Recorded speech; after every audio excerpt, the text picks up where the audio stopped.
चलो परसेंटेज का part third, और जहाँ से स्टार्ट किए थे वो इसका अगला क्वेश्चन है। स्टार्ट करो करो इसको।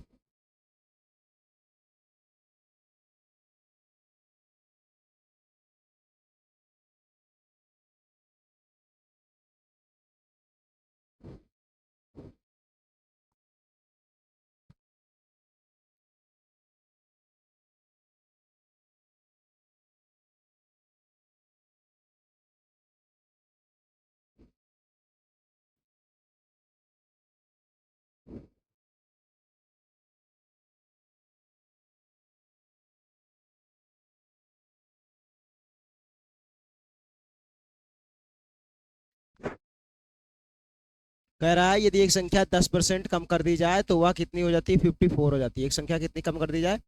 10% कम कर दी जाए तो 54 हो जाती है। यदि उसे 72 करने के लिए उसमें कितने परसेंट की वृद्धि करनी होगी?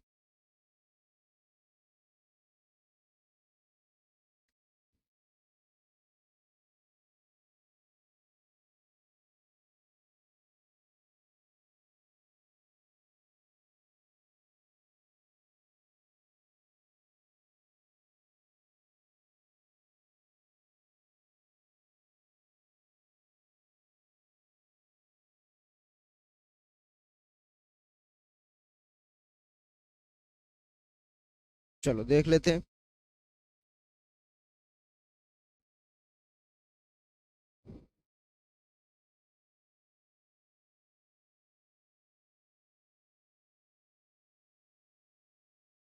कह रहा है 10% कम कर दी जाए तो 54 हो जाएगी। अगर मान लो संख्या मान लेते हैं 100 थी, ये थी, और 10% कम कर दें तो 90 बची है। 90 जब हो जाती है 90% तो संख्या कितनी हो जाती है? 54। संख्या कितनी हो गई? 54। संख्या हो जाती है 54। यदि उसे 72 करने के लिए उसमें कितने परसेंट की वृद्धि करनी होगी? 72 करने के लिए उसे कितने परसेंट की वृद्धि करनी होगी? अब तुमको संख्या 90% की वैल्यू दी हुई है, 90% की वैल्यू दी है 54। तो सबसे पहले संख्या निकाल लेंगे। संख्या थी 100, तो यहाँ से संख्या निकल के आ जाएगी। यहाँ पर 9 छाक 54, 60। वो संख्या है, संख्या कितनी है? वो संख्या 60 है। अब संख्या 60 से हमको 72 बनाना कह रहा है। 72 करने के लिए कितने की प्रतिशत की वृद्धि करनी होगी? संख्या थी वह 60, बहाना है 72, तो कितने परसेंट कितनी वृद्धि करनी होगी? 12 की वृद्धि करनी होगी। और परसेंटेज में चेंज करने के लिए भाई 60 पे 12 की वृद्धि करनी है, इंटू 100 कर देंगे। यहाँ से आंसर 12 पंचे 60, 20 पंचे 100, 20% यहाँ पर आपकी वृद्धि आ जाएगी।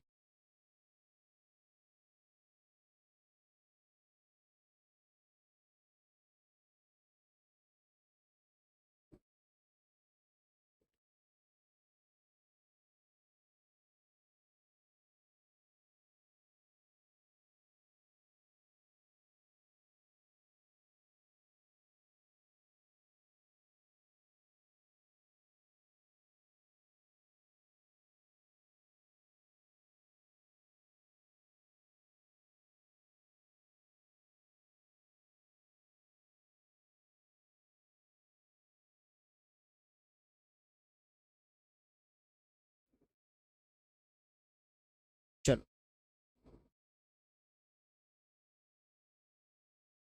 अगला क्वेश्चन।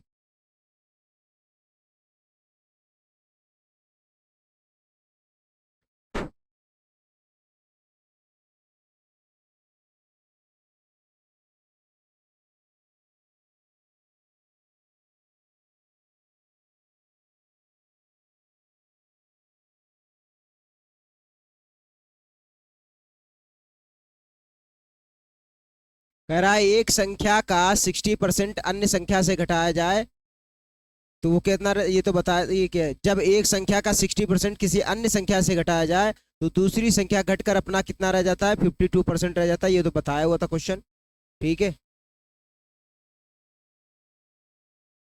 तो छोड़ो, ये भी बता चुके थे, यही छोटा था क्या?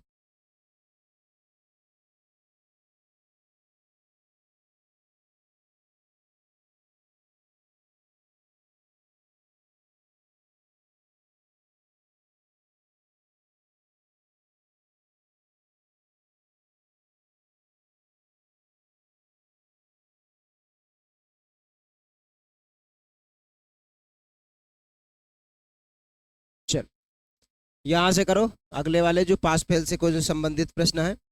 अब देखो पास फेल वाले कैसे करोगे।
कह रहा है यदि परीक्षा में इंग्लिश में 70% और गणित में 80% अभ्यर्थी पास होते हैं और 10% दोनों में फेल होते हैं। यदि 144 अभ्यर्थी दोनों विषयों में पास होते हैं तब अभ्यर्थियों की कुल संख्या क्या होगी। चलो, दोनों विषयों में फेल होने वाले कितने हैं, 10% दोनों विषयों में फेल होते हैं। 70% और यहाँ पर देखा जाए कितने भाई, 80% विद्यार्थी दोनों में पास होते हैं गणित में। तो गणित में कितने, इंग्लिश में यहाँ पर होते हैं कितने, इंग्लिश में होते हैं यहाँ पर 70% और गणित में कितने हैं, तो मैथ में यहाँ पर देखोगे, मैथ में 80%, मैथ में 80% अभ्यर्थी पास होते हैं। दोनों में मिलाकर कितने पास होते हैं, यहाँ पर फेल होते हैं, फेल दोनों में दिया हुआ है 70। अब देखो यहाँ पर वो दोनों भी स्टूडेंट होंगे जो दोनों में पास भी होते होंगे, दोनों में पास होने का तो नहीं दिया गया, तो दोनों में कुछ ना कुछ पास होते होंगे। ये तो देखो 70% इंग्लिश में पास होते हैं और 80% मैथ में। कुछ ऐसे भी स्टूडेंट होंगे जो दोनों विषयों में पास होते हैं, वो भी इनमें इंक्लूड होंगे। क्योंकि अगर पूछा जाएगा मैथ में कितने लोग पास होते हैं, तो मैथ में केवल मैथ में पास हुए वो भी हाथ उठाएंगे और जो दोनों विषयों में पास हुए वो भी हाथ उठाएंगे। तो इनमें वो, इन दोनों में वो भी होंगे जो दोनों में पास हुए हैं। तो हमने मान लिया वो है यक्स जो दोनों में पास हुआ। तो पास होने वाले स्टूडेंट कितने हो गए, 70% ये हो गए, 80% ये। अब इसमें दो, इसमें भी जुड़ा है पर दोनों वाले, इसमें भी जुड़ा हुआ है, तो एक बार निकाल दो। ये वो स्टूडेंट आ गए जो पास होते हैं, ये वो स्टूडेंट हैं जो पास होते हैं। फेल वाले कितने हैं, 10%, 10% फेल वाले हैं। पास और फेल मिला के कितने होते हैं, 100%। पास और फेल मिला के कितने होते हैं, 100%। यहां से एक्स की वैल्यू निकाल लो, तो यहां से एक्स उधर भेज दो, 100 इधर ले आओ, तो 80, 150, 160 कितना बन जाएगा यहाँ पर 60। एक्स की वैल्यू कितनी आ गई, 60%। यानी 60% ऐसे विद्यार्थी हैं जो दोनों विषयों में क्या होते हैं, पास होते हैं। जबकि दिया हुआ है दोनों विषयों में पास कितने होते हैं, 144। तो 60% की वैल्यू कितनी है, 144। तो पूछा क्या गया है, कुल अभ्यर्थी, कुल अभ्यर्थी कितने होंगे, 100% होंगे, 100%। तो यहां पर निकालोगे भैया, ये 1 0 1 0 ये चला गया, 6 से काट दो, तो यहां पर आ जाएगा आपका ये 6 दूनी 12, 6 चौक 24, 24 और ये 10 इससे मल्टीप्लाई करेगा, 240 आपका आंसर आ जाएगा।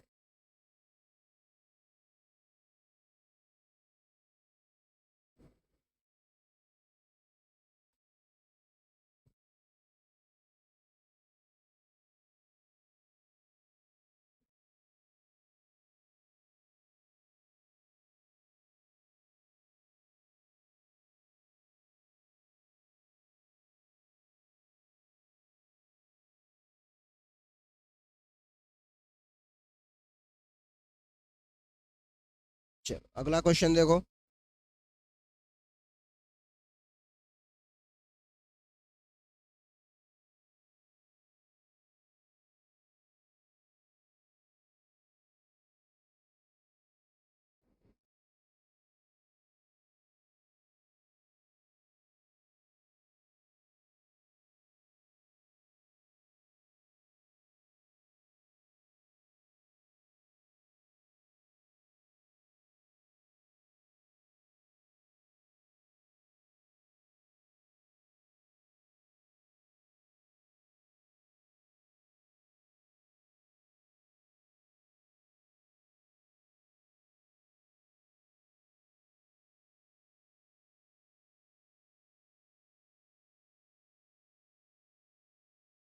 कह रहा है एक परीक्षा में अधिकतम अंकों के 20% अंक प्राप्त करने वाला छात्र 5 अंकों से अनुत्तीर्ण हो जाता है। जितने भी अंक होते हैं उसके जो 20% प्राप्त करता है वो 5 अंकों से अनुत्तीर्ण हो जाता है।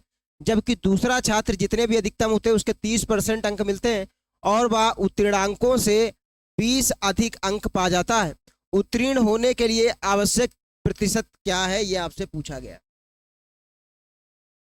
अब देखो बहुत इजी क्वेश्चन कह रहा है परीक्षा में अधिकतम अंकों के 20, जब वो 20% पाता है, कितना पाता है 20%,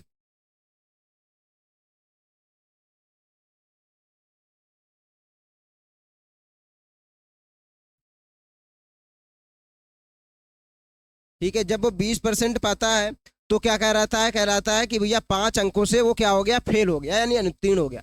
यानी कि 20% उसे जब अंक मिले तब भी उसे 5 और मिल जाते तो मिनिमम अंकों से पास हो जाता।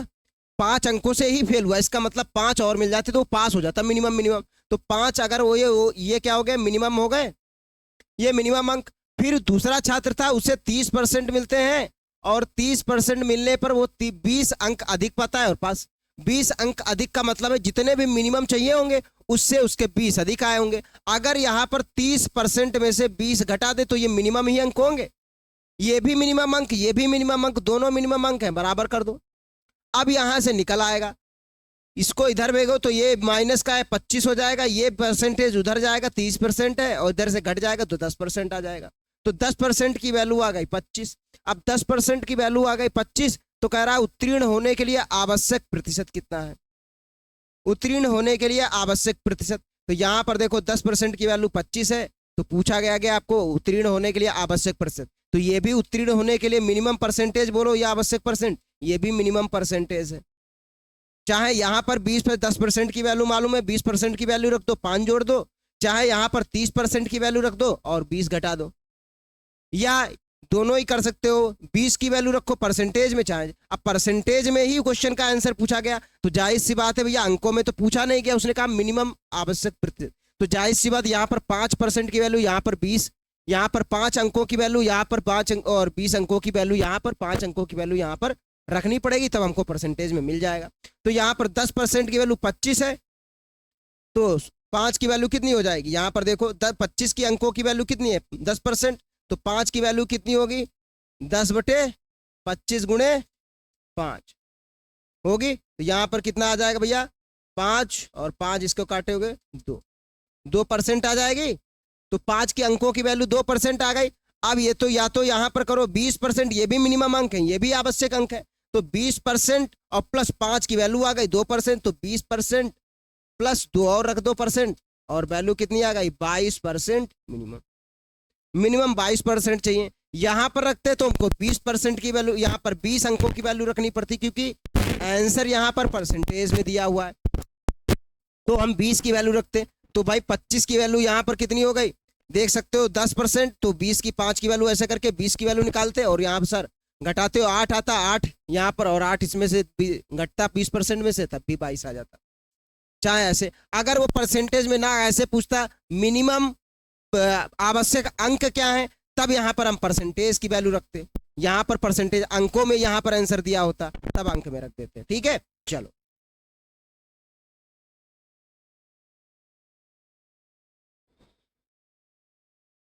कभी कभी क्वेश्चन ये भी पूछेगा कुल पूर्णांक बताओ, तो कुल पूर्णांक क्या होगा 100%, उससे ज्यादा हो नहीं सकता।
अब कह रहा है एक प्रत्येक प्रश्न एक अंक वाले 80 प्रश्नों के एक परीक्षा में अर्पिता पहले 40 प्रश्नों के 65% सही उत्तर देती, पहले 40 में 65% सही उत्तर देती है। परीक्षा पूरी परीक्षा में 75% अंक पाने के लिए शेष 40 अंकों में उसे कितने सही उत्तर देने होंगे।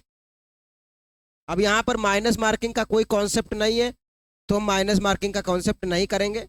और अगर माइनस मार्किंग होता है तो क्वेश्चन में खुद बोल के रखता है, तो हम यही मानेंगे जितना है पहले उसमें से निकालो और फिर उसमें से निकालो।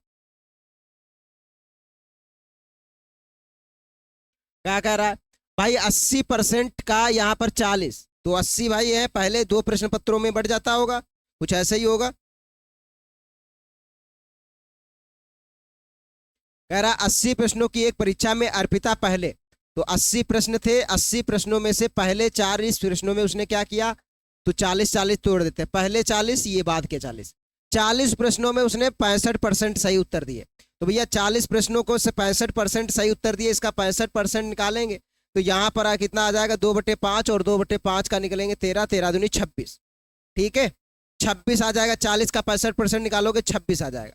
अब 26 लाना, फिर उसने कहा कि पूरी परीक्षा में उसे 75% अंक पाना है, तो 40 अगले बचे इसमें से कितने, अब पूरी परीक्षा कितनी है 80 प्रश्नों की, इसमें से उसने लाया ना 75%, तो 75% 80 का निकालेंगे तो कितना हो जाएगा जरा, तो यहाँ पर 3/4 और कितना हो जाएगा यहाँ पर 20 और 20 × 60, ठीक है कितना हो गया 60। यहाँ पर अंक उसे लाने होंगे, अगर एक अंक का एक है तो उसे क्या, अगर 75% स्कोर करना है उसे, तो 80 प्रश्नों में से 60 प्रश्न उसे सही करने होंगे। लेकिन अभी उसने 40 प्रश्नों में से सिर्फ 26 ही प्रश्न सही किए, इसका मतलब अभी उसने कितने और सही करने टोटल 80 में से 60, उसे 75% ओवरऑल बनाना है उसे, तो भैया 60 प्रश्न सही करने होंगे, जिसमें से 40 में से उसने पहले पे मतलब 40 में से 26 तो सही कर दिए, अब बचे 40 करने के लिए। अब 40 भाई 26 भी सही हुए, तो 40 में से कितने सही करने पड़ेंगे, लगभग 34 प्रश्न, लगभग क्या 34 प्रश्न ही सही करने होंगे, क्योंकि 26 ये 34 ये और ये मिलकर के कितने हो जाएंगे 60। भाई 60 टोटल सही करने हैं, 40 में से 26 ही सही कर पाई, तो बचे हुए 40 में से अगर वो 34 सही कर दे तो 60 उसके सही हो जाएंगे। टोटल तो उसको 60 ही बनाने हैं 80 में से, तो 34 उसे और सही करने होंगे। अब 34 सही करने होंगे तो उसने यही तो पूछा है, शेष यानी बचे हुए 40 का सही उत्तर देने, यानी कितने % उसे सही करने, तो 40 में से 34 सही करना है, इसका परसेंटेज में देख लो, तो 34/40 और यहाँ पर 100, ये हो गया यहाँ पर 5 और ये उधर हो गया 2, यहाँ बचा 17, 17 × 5 = 85% उसे अभी सही करने होंगे दूसरे वाले 40 प्रश्नों में से, ठीक है। तो यहाँ पर आंसर कौन, सी ऑप्शन सही हो जाएगा, ठीक है।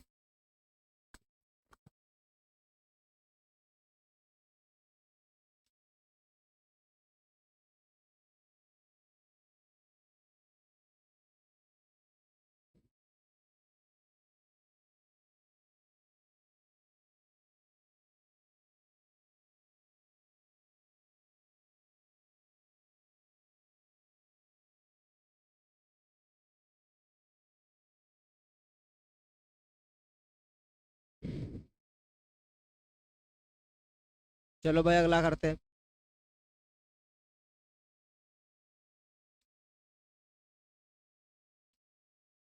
चलो अगला क्वेश्चन,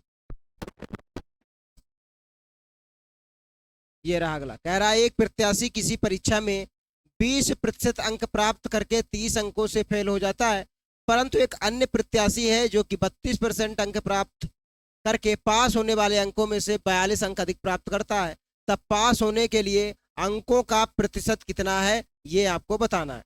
ये सेम क्वेश्चन वैसे ही है जैसे इससे पहले दूसरा क्वेश्चन था।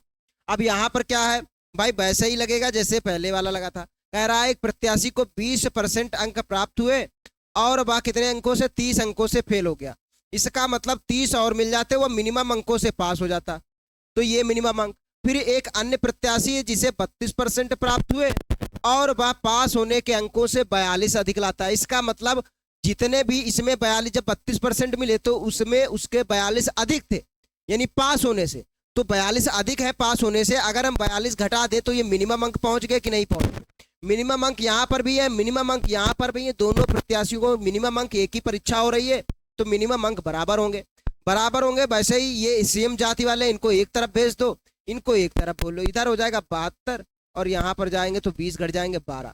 12% की वैल्यू आ चुकी है 72, तो 1% की वैल्यू आ जाएगी यहाँ पर 6। देख लो 1% की वैल्यू 6 आ गई, और पूछा गया है तब पास होने के लिए अंकों का प्रतिशत, तो ये भी पास होने के लिए अंक है, ये भी पास होने के लिए अंक है, तो कितना हो जाएगा यहाँ पर, तो यहाँ पर चाहे यहाँ पर रख लो, अंकों का प्रतिशत पूछा यानी 30 की वैल्यू यहाँ पर रख दो, 20% उसमें जोड़ दो, या 42 की यहाँ पर 42 की वैल्यू रखो, 32% में से घटा दो, एक ही बात है। तो यहाँ पर भैया 6 बराबर है 1% के, तो 30 बराबर हो जाएंगे, तो यहाँ पर 5 से मल्टीप्लाई करोगे 6 बनाने के लिए, तो यहाँ पर भी 5 से मल्टीप्लाई करनी पड़ेगी, तो 5% हो जाएंगे।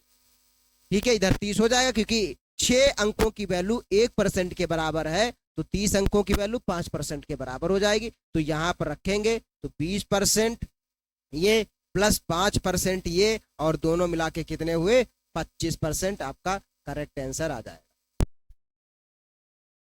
ठीक है, चाहते तो हम यहाँ पर रख सकते थे 42 की वैल्यू, 42 की वैल्यू यहाँ पर आती 7 और यहाँ पर रख देते, घटा देते, तब भी हमारा क्या बन जाता, देख लीजिए 6 की वैल्यू है 7, तो यहाँ पर 42 बनाने के लिए 7 से मल्टीप्लाई करेंगे, तो यहाँ पर 7% आ जाएगा, 7% घटाते तब भी हमारा 25 ही आता है। तो मिनिमम अंक ये भी है, मिनिमम अंक ये भी है। अगर अब इसी क्वेश्चन में ये पूछ लेता परीक्षा का अधिकतम पूर्णांक बताइए, मैक्सिमम ऑब्टेन्ड नंबर बताएं, तो कैसे बताओगे?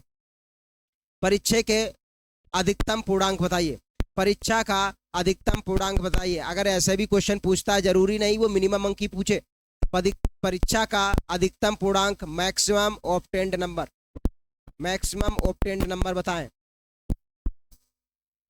तो क्या करते, मैक्सिमम कोई भी विद्यार्थी वो 100% लाएगा, उससे ऊपर नहीं ला सकता। तो परीक्षा का मैक्सिमम ऑब्टेन्ड जो मार्क्स होंगे भैया, 1% की वैल्यू 6 है, तो 100% की वैल्यू कितनी हो जाएगी यहाँ पर 600, तो अधिकतम 600 अंक आएंगे, उससे ज्यादा नहीं आ सकते, ये मैक्सिमम हो जाता है। ठीक है, चलो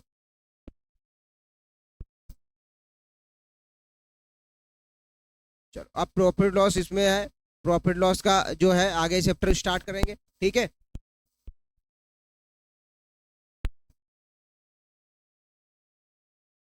चलो प्रॉफिट लॉस का भी कॉन्सेप्ट बताना है, उसको बता करके तब इसके क्वेश्चंस कराएंगे।